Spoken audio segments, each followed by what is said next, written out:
ఇంట్లోంచి పడేస్తే తప్ప వీడు ఏదో నేర్చుకోవడం చెప్పి ఆయన పిలిచి నన్ను విశాఖపట్నం పంపించారు. అలాగే విశాఖపట్నంతో నాకు పరిచయం.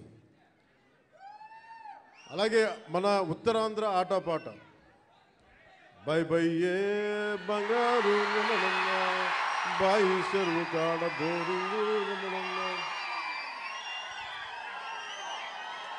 నబో నబో నబరిగజలు ఎత్తుకొలుసులు ముక్కు పొడకలు నడుము సన్న నాగరాలు ఎవరు కానీ బాగోతో అబో అబో అబో అబో బేడ పరక టిక్కెటి.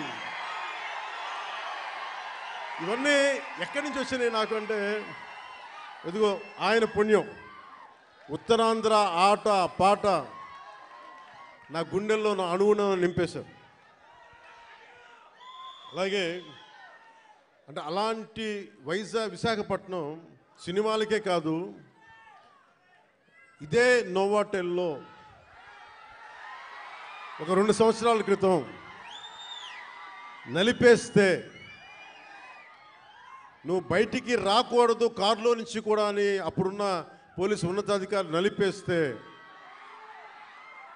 నోవాటెల్లో ఉంటే భయభ్రాంతుల్ని చేస్తే, హోటల్ రూములని బూట్లతోటి కొడితే, అరెస్ట్ చేయాలని ప్రయత్నం చేస్తే, విశాఖపట్నం మొత్తం వచ్చి మన నోవాటెల్ ముందుకు వచ్చింది. అంత బలమైన మెమరీ కూడా వచ్చింది, జ్ఞాపకం. అందుకే నాకు విశాఖపట్నం